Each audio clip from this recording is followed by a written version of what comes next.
Olivia, how does it feel lang muna, no? You to be an endorser of this product. Sorry po, hindi ko po. Anong pakiramdam to be endorser of this product? At first po, very, nagulat po ako na po yung kinuha nilang endorser. Especially po, KNL is very Cebuano po lang talaga sila. Lahat po ng franchise nila is nasa Cebu. So, nung una po, nagulat po ako na ako po yung kinuha nilang endorser.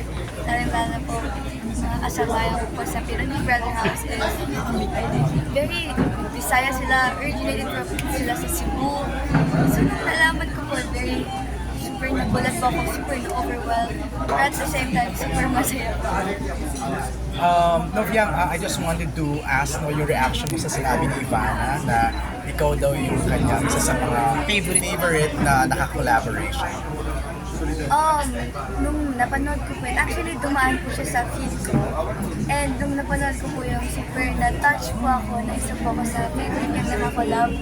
Kasi, hindi ko po akalain na isang Miss Ivana Alawi ako ay magiging favorite niya. So, very nakaka-touch po, super nakaka-overwhelmed, super nakaka-sulat. Lahat po, hindi ko po alam kung yung mararamdaman ka. And also, Roldan mentioned kanina no, na parang you're nominated for a category in the Star Awards, Best New Female Personality. Best new team. Actually, To be personality. ngayon ko lang po siya nalaman kanina lang.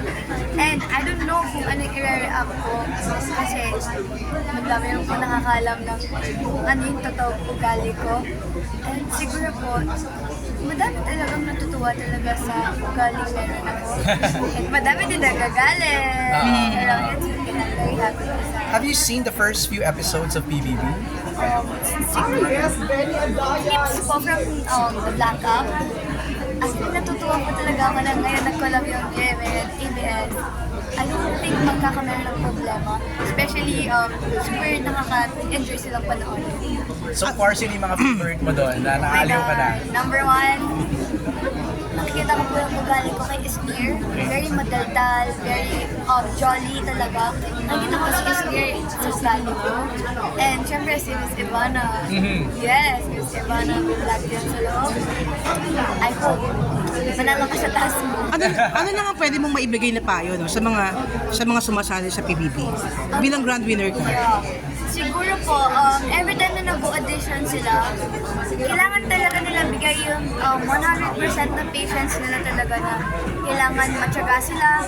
Kasi hindi lang yung pagod yung kalaban niyo po doon.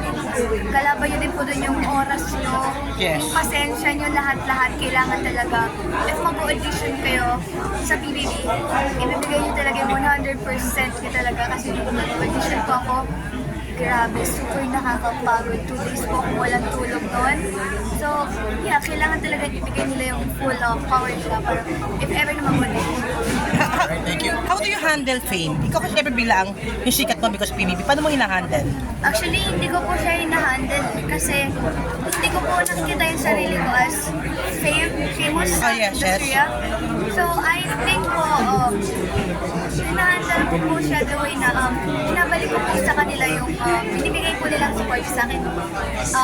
Every time na may chance po ako na ma-meet sila, binibigay ko po talaga yung energy ko po sa lahat sa kanila para mabigay ko din yung effort na binibigay nila sa akin. Kaya you mentioned kanina na parang marami natutuwa pero definitely marami din namang nagagalit at bashers. Sa isang interview mo, you mentioned naman hid ka na sa pambabasya yun ng ibang tao. Pero ngayon, how do you handle those bashing? Actually po, hinahandle ko po siya every time na may sinasabi silang pangit sa akin. Tinitake ko na lang siya as compliment. Okay, that's good. Yeah. Kasi parang hindi naman po ako pwedeng sumagot sa kung anong sinasabi ko. Especially hindi naman din po totoo. So, tinitake ko na lang po siya as compliment. Pero ikaw pa di mo naiisip yun kasi iba nagpa-file ng demanda, cyber libel. Hindi pa pasok sa isip mo yun?